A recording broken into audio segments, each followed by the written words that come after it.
Alamomin da zaka gani ka gane mace tana son ka da kuma waɗanda zaka gani ka gane cewa anya kuwa wannan mutum tana son na ko kuma dai sai na canza sheka.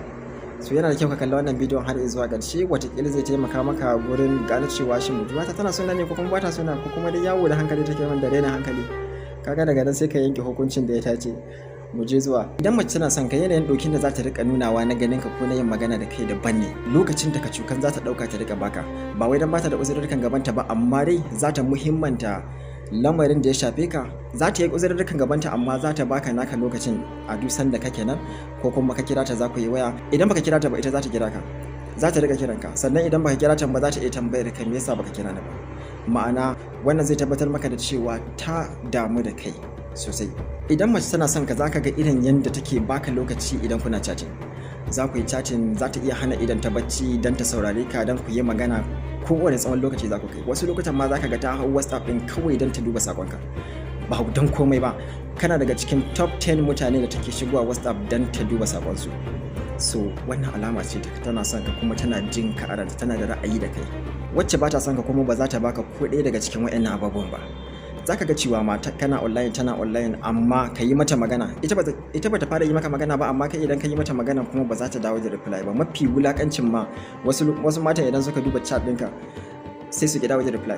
Ga alama dai kaga cewa a duba amma kuma ba amsar da aka dawo da. So wannan yana ba da wani clear message a gare ka cewa sakonka baya da wani muhimmanci.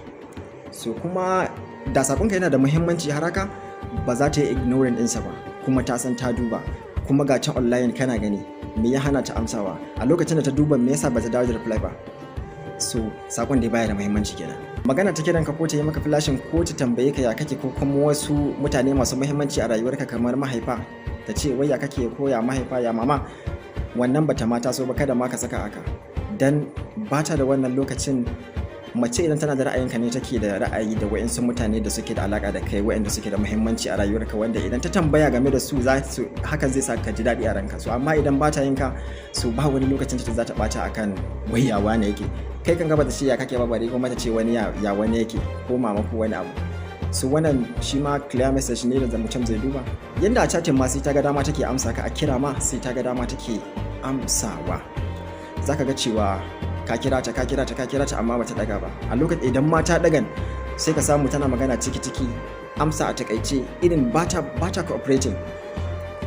Koman kunya mace, misali mu dauka mu kaddara ma cewa tana da kunya ne, amma idan wanda take so ne yake magana da ita, akwai hanyar da za ta nuna masa cewa tana jin daɗin magana. Kai kanka ma zaka fahimci cewa wannan ba kamar ana tilasta ta ne ta yi magana da ni ba.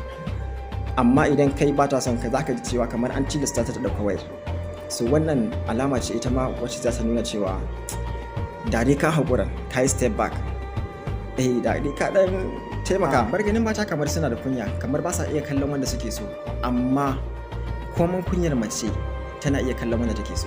Idan ka je hira gurinta ko kuma ka haɗu da ita, za ta kalle ka, ko da tana jin kunyar ka, akwai yanda za ka lura cewa wance tana kallo na amma tana kallo na ne a kunyace.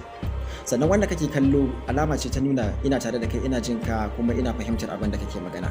Idan mace ba ta son ka, ba za ta riga kallon ka ba, kawai za ta riga acting kamar ta yi maka wani laifi, irin gagarumin laifin nan, kamar wata criminal a gaban ka. Duk yanda ka so ta kalle ka, ku yi magana da ita, ta fahimce ka, ba za ta yi wannan ba, saboda kamar tana ji kamar ka san abin da yake ranta na ɓoye gaskiyar cewa malam kai fa takura ne a gare ni, ka takura min, bana jin daɗin zama da kai da sauransu. So ba za ta iya kallon ka ba, saboda tana ji kamar kana iya rigid mind ɗinta. Idan mace tana son ka, komai kunyar da take ji, idan ka yabe ta zaka ga ta yi murmushi daga zuciya, ba wai murmushi ne yake ba. Amma idan mace ba ta son ka, irin bisa tilas ta zo ta hira da kai, zaka ga idan ka yabe ta, to koda za ta yi murmushin, amma zaka ga murmushin bai kai har zuci ba, murmushi ne na yaƙi, wanda ko kai kana iya yi. Gani take idan ta saki jiki ta yi murmushi a lokacin da ka yabe ta, kamar ta ba da kanta ne, kenan ta nuna maka tana son ka, dan kai ka ƙara dagewa. So kai kuma ba dagewar ka take so ba, kawai so samu ma tana so ma ka ɗan matsa daga gare ta, irin like wani ya shigo, ko kuma ka daina takura mata. Idan mace tana son ka, tana jin kunyar ka, kana yi mata magana, so za ta rika amsawa da wannan shine yaren mata masu jin kunya. Amma kuma wacce ba ta son kama shine yaren da za ta rika yi a gabanka. Sai dai bambancin shine wacce take jin kunyar a fuskar ta babu komai, ma'ana babu kamar an takura mata ta zo, ko kuma an tsare ta a guri ɗaya ana tilasta ta akan abin da ba ta so. Kawai tana kunyar ka take ji, a fuskar ta ma za ka iya gani cewa tana jin kunyar ka. Su wacce ba ta son ka kuma kawai duk yanda ka yi ka so ta saki jiki ku yi magana, amma ina ba za ta kalle ka ba za ta yi contribution cikin maganar ba, ta yi participate cikin conversation ɗin da kuke yi, ba za ta yi ba. Kawai dai za ta zauna ne nan gungurungum, like irin an tilasto ta ne ta zo. So idan wacce kake so ta yi maka laifi, za ta iya karɓa laifinta ta amsa laifi, kuma za ta iya baka haƙuri, za ta iya yin shiru idan kana yi mata fada.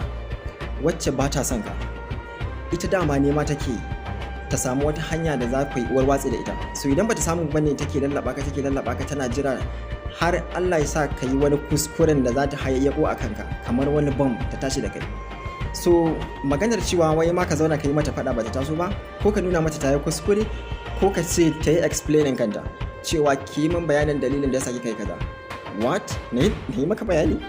Ni da nake neman ma yanda za a yi fada ka ce na yi maka bayani? So ba za ta yi maka wannan ba, dama ita hanyoyin fada take nema, kankanin abu sai ka ga ta fusata.